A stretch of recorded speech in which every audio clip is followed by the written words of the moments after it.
I can also be having the greatest time and simultaneously wishing people would stop sending me death threats. I'm a narcissist. Rachel Zegler is facing a full-blown meltdown after Snow White bombed at the box office, with all the blame landing squarely on her shoulders. Let's be honest, she earned every bit of it. Losing $300 million and getting roasted globally isn't just a flop. It's Hollywood, baby. I say, if I'm going to stand there 18 hours in a dress of an iconic Disney princess, I deserve to be paid for every hour that it is streamed on. It's a legacy. Welcome to Hollywood. If you're going to stand there for 18 hours in a dress as an iconic Disney princess, you deserve to be compensated for every hour it streams. I never want it to come off as me being ungrateful for the opportunities I have. Fast forward to March 25th, 2025, and Rachel Zegler, Hollywood's favorite self-proclaimed misunderstood queen, Please? For which movie? struts into a nearly empty movie theater, expecting to witness cinematic royalty. I never want it to come off as me being ungrateful for the opportunities I have. I can also be having the greatest time and simultaneously wishing people would stop sending me death threats. But there's one little problem. No one else is there.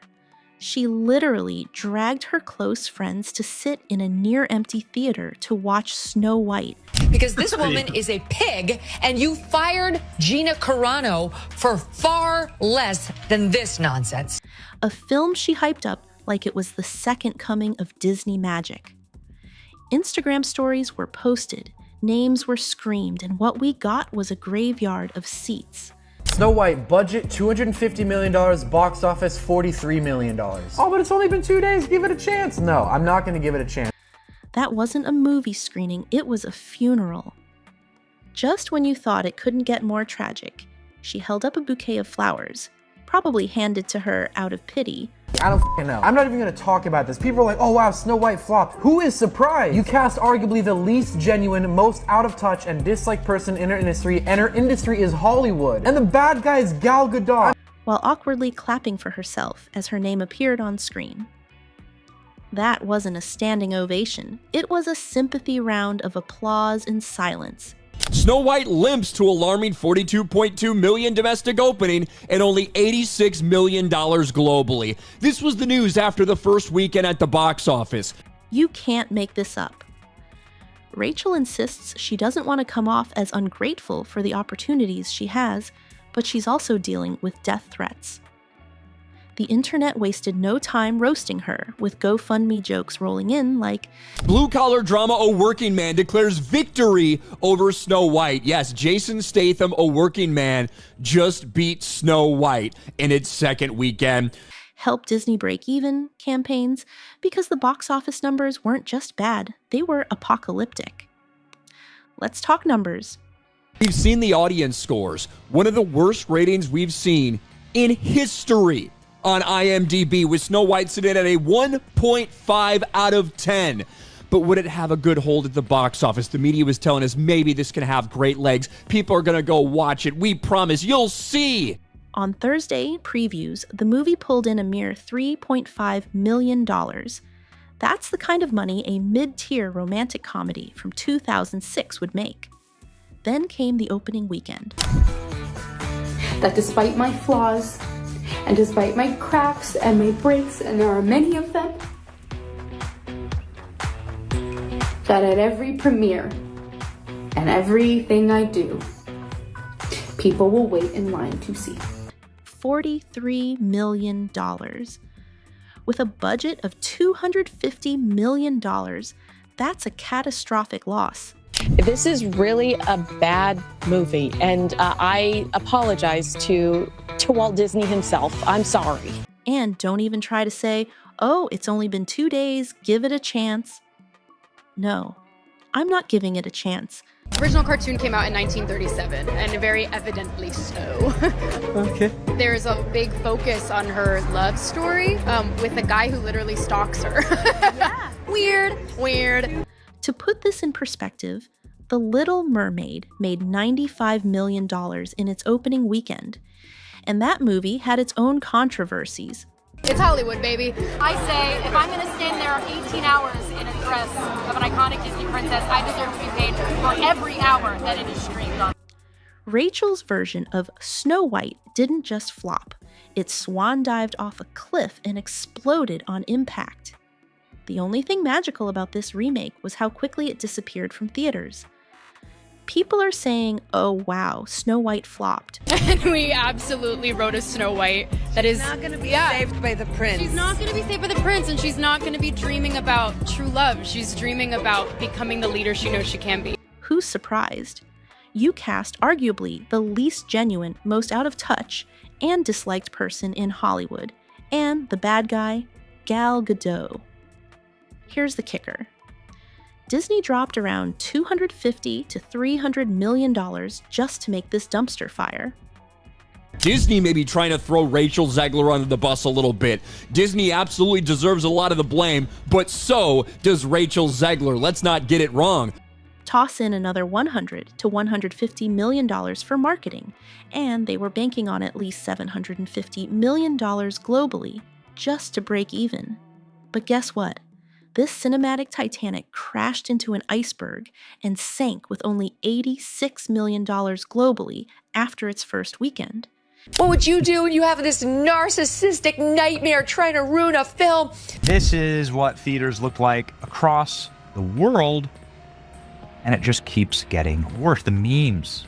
Let's say that you were in a Hollywood movie, and the trailer for that movie dropped on YouTube, and it instantly became the #1 most downvoted trailer in the history of the platform. It's now on track to barely scratch $200 million total.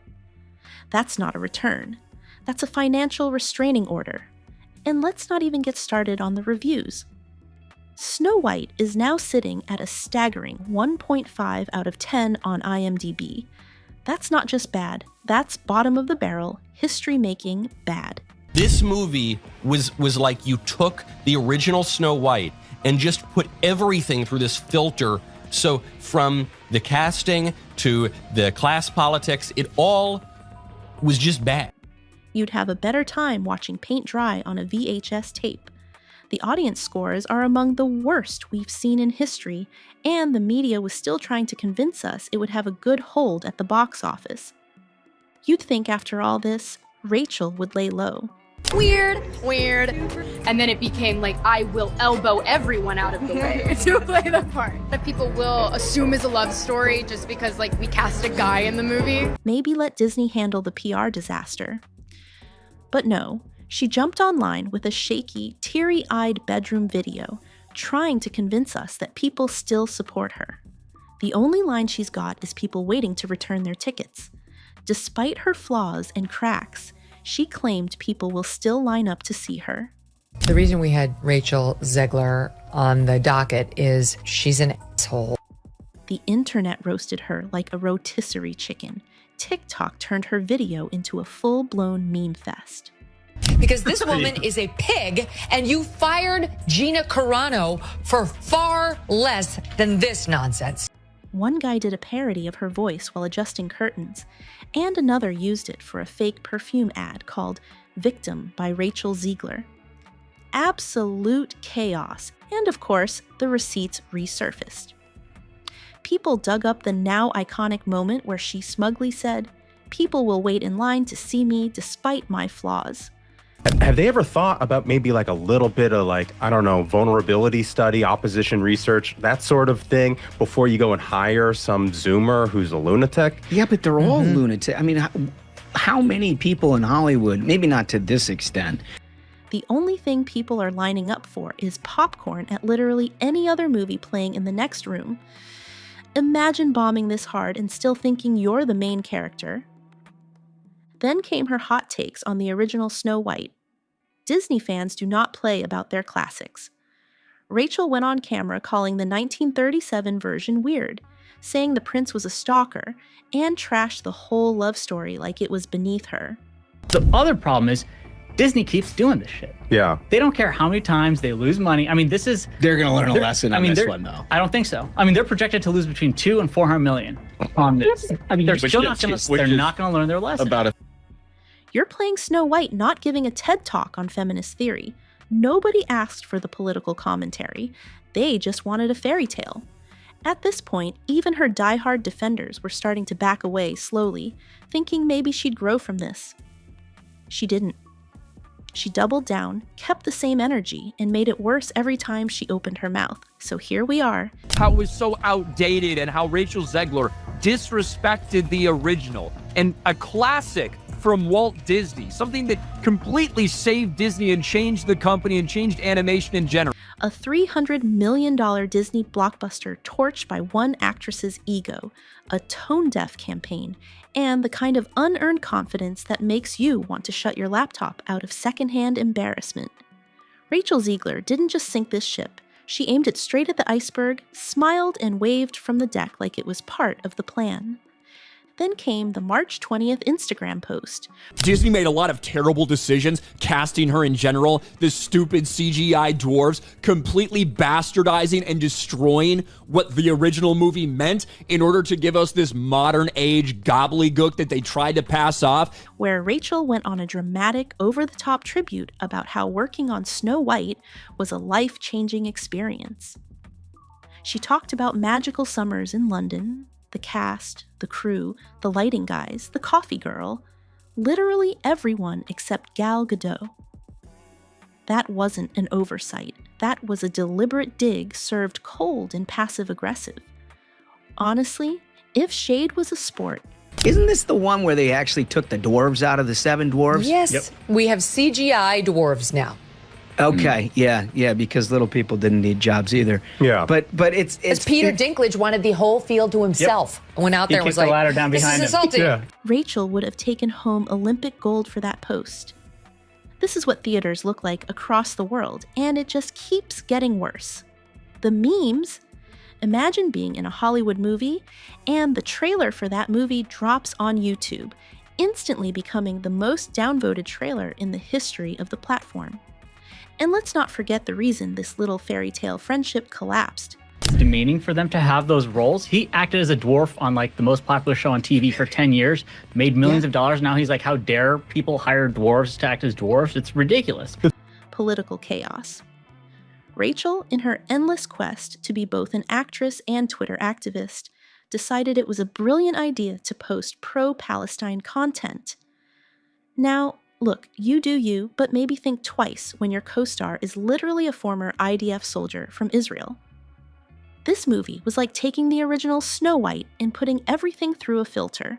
She continued celebrating herself by posting that she's in the #1 movie in the world, which is a remarkable thing to post when you are the laughingstock of an entire industry. This is what narcissism looks like. Narcissism for 200. From the casting to the class politics, it was all just bad.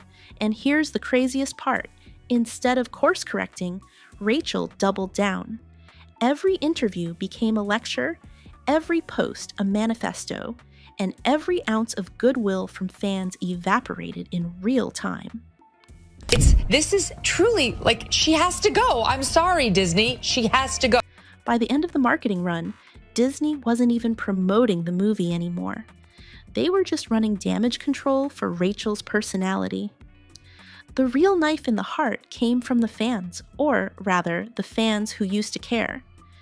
Generations of Disney lovers, parents, grandparents, longtime loyalists, watched this mess unfold and collectively said, yeah, no thanks. She talks some smack about the original animated classic, calling the prince a stalker and saying that this new Snow White would be very different. Many people interpreted this as, ooh, Disney's gone woke. Parents straight up refused to take their kids to the movie, not in a we'll wait for streaming kind of way, but vocally boycotting, saying they didn't want their daughters to grow up thinking being arrogant was cool or that mocking the classics was empowerment. At this point, that might be the best case scenario for Disney. Pretend it never happened and move on. Have they ever thought about maybe a little bit of vulnerability, some opposition research, before hiring some Zoomer who's a lunatic? Because Rachel Zegler is a PR nightmare. Yeah, but they're all lunatics. I mean, how many people in Hollywood? Maybe not to this extent. And you want to know the wildest part? Even people who had no real stake in this were like, wow, this girl's annoying. The movie was absolutely terrible. It's not the single worst movie I've ever seen, but in every way that the movie differed from the beloved 1937 original.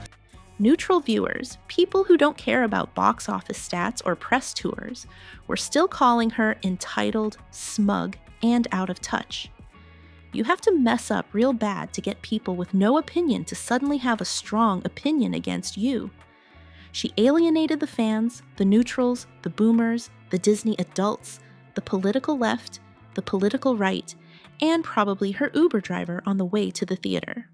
The audience has spoken, people are not showing up, and now Disney, quite possibly, could lose $300 million on this thing because the production budget was about $300 million, at least.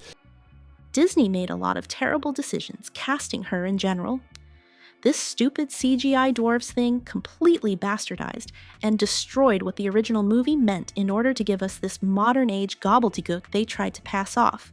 So Disney, clearly panicking as usual, tried to save face. Their brilliant solution? Scrap the real actors and replace the dwarfs with CGI abominations. You heard me? Instead of hiring talented performers with dwarfism, the obvious choice. Now they might be struggling, legitimately struggling, to get to $200 million because the international numbers that they're pulling in are not good. They are not positive. It's crashing and burning everywhere around the globe, not just in America, but everywhere internationally. They went full Uncanny Valley with these stiff, soulless, creepy stand-ins. You could practically see the code rendering behind their dead digital eyes. These weren't characters, they were AI nightmares in funny hats. Isn't this the one where they actually took the dwarfs out of the 7 dwarfs? Yes, we have CGI dwarfs now, because little people didn't need jobs either. But it's Peter Dinklage who wanted the whole field to himself, and went out there, was like, box office upset. Blue-collar drama A Working Man declares victory over Snow White. Yes, Jason Statham, A Working Man, just beat Snow White in its second weekend. Disney isn't standing down just yet, says the race is too early to call. Well, how dare people hire dwarves to act as dwarves? It's ridiculous. And Disney tried to spin it like this was some bold move for inclusivity, but all it did was prove how clueless they were. They didn't just erase opportunity, they erased charm. The dwarfs were once iconic. Now they're just glitchy JPEGs floating through a dead-on-arrival storyline. So here we are, Disney's worst live-action flop, Rachel Zegler's career hanging by a thread, and a movie so universally rejected that it's already being buried by the studio. No sequels, no spin-offs, just silence. She didn't just play Snow White, she poisoned the whole apple, handed it to the audience, and watched them spit it out.